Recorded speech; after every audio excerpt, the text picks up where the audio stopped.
It was very important to have a faithful adaptation. I think George said that phrase to me about 7 times in the first 3 minutes of our meeting in Santa Fe. So I knew what priority number 1 was. You may be wise to run. Won't they kill me if I run? Won't they kill you anyway? As honor deserted the noble houses of Westeros! With translating literature to screen, there's such a massive risk in corrupting that literature. And I'm so proud that it was Ira that I got to work with. It's someone that cares about the actual content of the book. That's what we really tried to do, was to really emulate what The Hedge Knight was and bring that story truthfully and authentically to the screen. I had heard of Sir Duncan the Tall and heard of his legacy as a knight, and then you obviously are fully aware of the vast Targaryen lineage that has influenced Westeros for so long. But other than Joffrey trying to annoy his own father by saying, 4 pages Allegedly. for Sir Duncan the Tall. Yeah, allegedly his daughter. 4 pages for Sir Duncan the Tall must have been some man. I didn't know who the character was, but during the audition process I just got the book and read through it to just soak it up. And then after I got the role, I went back to go for my second reading of it and really sat down and absorbed The Hedge Knight. I can understand why George is so passionate about it and loves it so much, because it's such an amazing, brilliant story. It really is, like Bertie said over the week, it's like a real old school story of heroism, like an old school hero from humble beginnings. And I feel like other than Dunk not having long hair, it's pretty bang on. Yeah, right? Yeah. But now... Yeah, I didn't cut my hair until, with fingers crossed, hopes that we got to do it again. And I remember talking to you about this, there's even with all the great things of like Lord of the Rings and stuff, it can't be absolutely, and when you've spoken so much about a 100-page novella, to splice that up into 6 episodes, there has to be more, and you have to bring in these side characters, Rowan played Lady Rowan. Yeah. Rowan played Lady Rowan. That's like a tongue twister. But you have all these brilliant little side characters that come in and service the story and provide so much entertainment, also without corrupting the literature and the core aspect of the book. That was your challenge, I suppose. Yeah, we just wanted to have a little bit of fun in Westeros. Yeah. The speed of these novellas are quite different than the main series, and we wanted to be true to that. We wanted to expand on Lionel Baratheon, on Raymond and Stefan Fossaway, people who you just can't help but like. We wanted to spend a little bit more time with Dunk and Egg, getting to know them before we turn that relationship upside down a little bit. But it was very important to have a faithful adaptation. I think George said that phrase to me about 7 times in the first 3 minutes of our meeting in Santa Fe. So I knew what priority number 1 was. Game of Thrones can be at its very, very peak when that is the case. I mean, certainly we don't have 6,000 pages of source material to pull from, but we took very much the spirit of our 100 pages, hopefully, and applied that to 6 episodes. And that's a big reason why we did 6 episodes in 30-minute episodes, so that we didn't have to go off on any wild tangents and create too much and sour fans who are of the novella. The story is the story. The beginning is the beginning, the middle is the middle, the end is the end. It gives us goalposts. And just within that, we were just building out the framework, the world, the characters, and enjoying ourselves. Too much sometimes.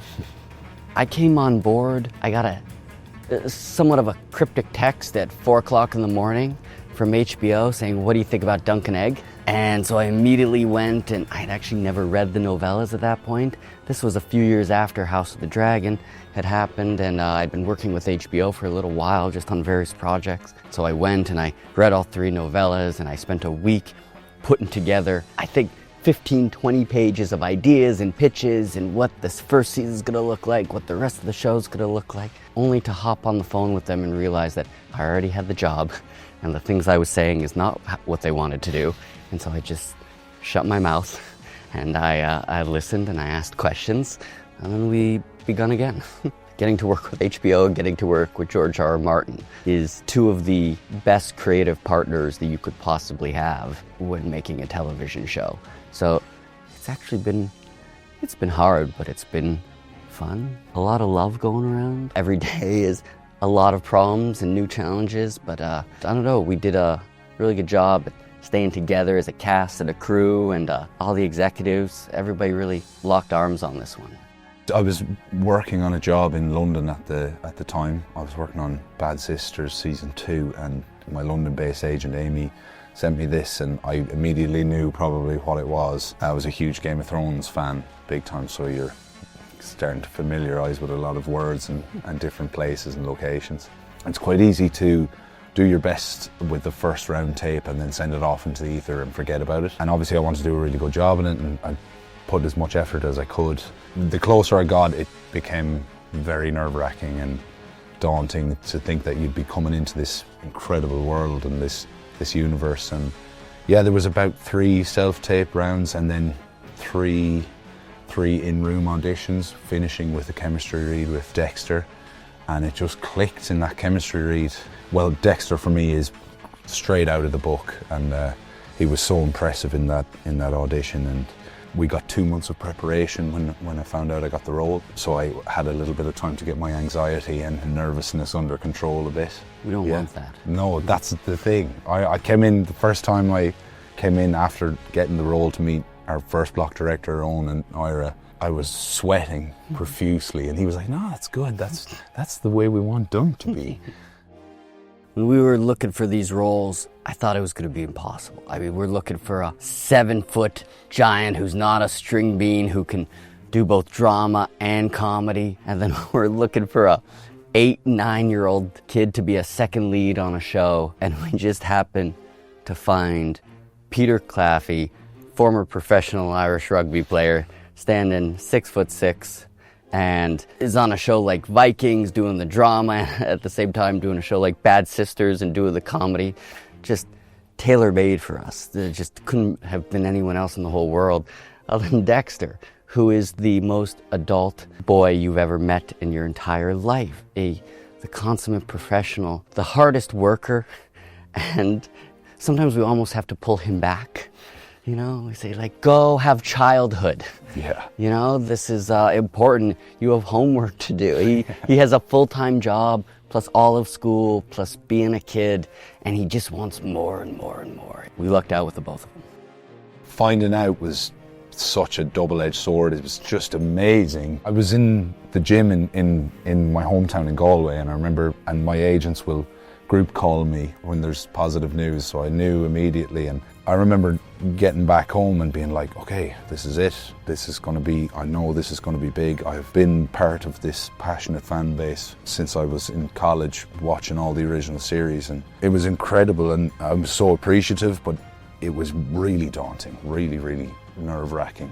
The acting preparation for the character building, it was such a help to have a brilliantly transcribed script, but also have almost 20-year-old story there to constantly draw from, so you can feel both messages. You can feel George's message and Ira's message and draw so much from that character. And we also had loads of conversations about his moral code, his decisions, what he was thinking in the moment. And there was a lot of things that I found him like a very black and white, straight down the middle, sort of right is right and wrong is wrong character at the start, but those conversations really helped me to see the complexity behind his personality and the reasons why he chooses to do what he does, and things that he holds close to his heart that no one knows but me, unfortunately. And I think all those little factors and aspects contributed to be able to build a decent character that could, for the first time in a Game of Thrones history,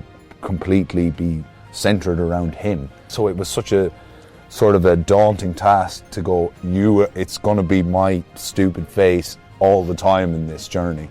But I think the sort of complexity that I found in the preparation of that really contributed to making him such an endearing sort of a character that could be followed and not be found boring through this sort of a journey. And then physical wise, I had so much time, as we said, in the 2 months preparation to really master what it is to ride a horse and hold lances and swords and different things like that. And it was all the Devil's Horsemen. They were incredible. Tom Cox, the horse master over there, and I consider them really good friends, and they've really brought me to a place that I'm super proud to be at. And then after horse riding was lots of combat training, which I found it quite sort of funny to just be a kid again and realise that, you know, I actually do have to take this seriously because I need to look like I can sword fight and stuff. And you rollerblading? Rollerblading a bit, yeah. I've stopped that now because I was so bad at it. So I'm skateboarding now.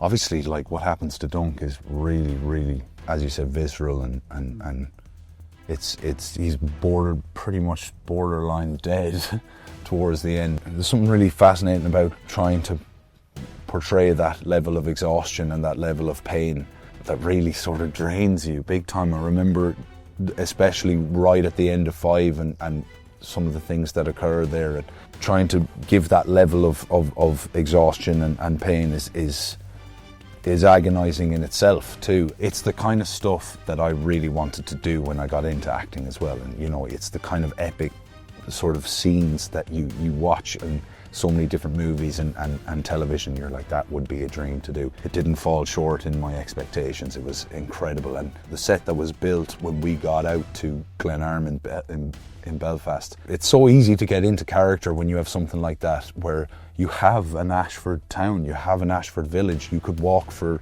5 minutes from where you're shooting if you got any bit of time, and you're still in this medieval fantastical world. And being in the field, in the lists, and having the smoke that we provided all around is just incredible. So it's imprinted in my memory. In the script, it's written as, when Dunk picks up his Sir Arlen's sword, Dunk hears the hero theme in his head. And we tried a lot of different hero themes, and of course there's the absolutely beautiful score that Dan Romer did for us. But it is a reflection of who Dunk is right now.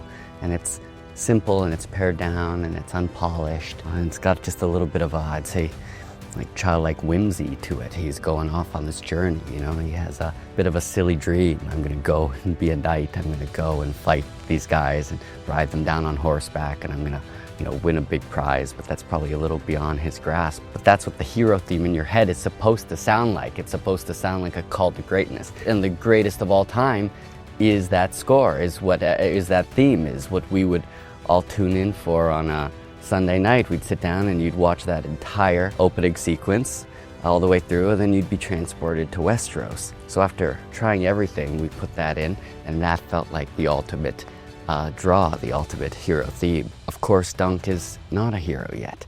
He's learning. He's very young in his life and his career, and so he's filled with the thoughts of what it's going to take in order to do this, to be the person that he wants to be, and the dread and the anxiety and the self-doubt that comes into him pushes him into a unheroic pose, where he is squatting and feeling, you know, some of the physical repercussions of that anxiety that he has about going off to do this. But he still literally gets back on his horse, pulls his pants, and wipes his butt, and rides off, and you know, he's thinking he's gonna go try and give this thing a shot.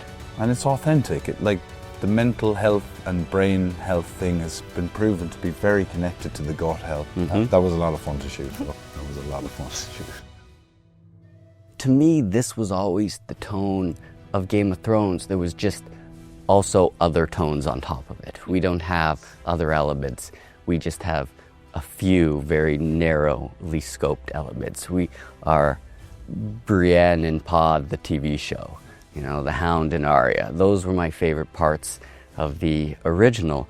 We don't have the dead coming to kill mankind. We don't have the dragons. Some of those loftier stakes are not around for us.